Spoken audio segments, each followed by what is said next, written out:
كابتن ياسر الصوفي المحترف في نادي أهلي سداب العماني الذي ينشط في دوري الدرجة الأولى العماني لكرة القدم، اليوم يزور بعثة منتخبنا الوطني للناشئين. بشكل عام كابتن ياسر، كيف تتابع مراحل إعداد منتخبنا الوطني للناشئين للمشاركة الآسيوية؟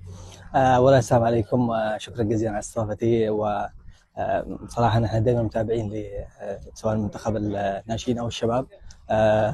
ما شاء الله عليهم الجهود متكاملة صراحة، سواء من الجهاز الإداري والفني أو من اللاعبين نفسهم. اليوم حبيت أشوفهم وأزورهم إن شاء الله قبل المشاركة في التصفيات الآسيوية، ونتمنى لهم كل الخير إن شاء الله. نعم كابتن ياسر، حدثنا عن تجربتك مع نادي أهلي سداب في الدوري العماني، وكذلك ما سبقها من تجارب احترافية مع عدد من الأندية سواء في الإمارات أو غيرها.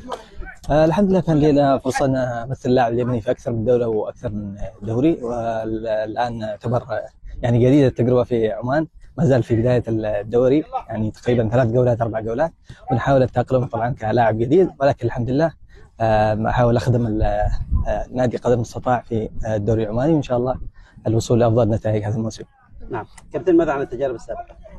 التجارب السابقة كانت بداية في أوروبا، وبعدين توقف النشاط الكروي في فترة كورونا للأسف في أغلب دول العالم والدوريات، ولكن مع رجوع النشاط الرياضي تدريجيا احترفت في الإمارات، ومنها إلى عمان بحكم القرار الجديد في أغلب الدول أو بعض الدول في اللاعب اليمني كلاعب محلي، وإن شاء الله تكون تجربة طيبة ونمثل اللاعب اليمني خير تمثيل. نعم، تساءل الشارع الرياضي لماذا لا نشاهد ياسر الصوفي متواجدا في صفوف المنتخبات الوطنية، خصوصا المنتخب الوطني الأول، وأنت يعني من اللاعبين الأكثر جاهزية ربما ممن ينشطون في الدوريات الخليجية؟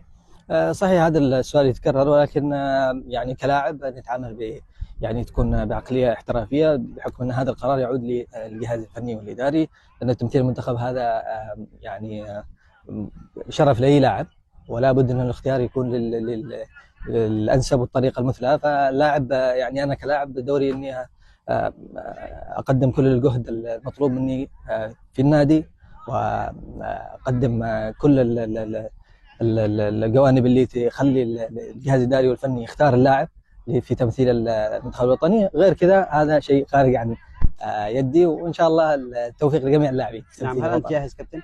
أكيد الحمد لله. حاليا لما وصلت مع النادي هنا وأنا لاعب أساسي في كل المباريات الحمد لله، وإن شاء الله نستمر في هذا الموسم بأطيب النتائج إن شاء الله بإذن الله. رسالتك الأخيرة كابتن؟ رسالتي أولا ما شاء الله للشباب، نتمنى لهم كل التوفيق، وإن شاء الله يعني ركزوا في التصفيات هذه الجاية، وإن شاء الله رسالتي أيضا للشارع الرياضي إنه قدر المستطاع نعطيهم الجانب الإيجابي أكثر من الجانب السلبي، عشان نعطيهم معنويات طيبة في بحكم إنه المنتخب الصغير، وإن شاء الله يستمروا ويتدرجوا في الفئات العمرية إلى المنتخب الأول بأطيب النتائج إن شاء الله. شكرا لك.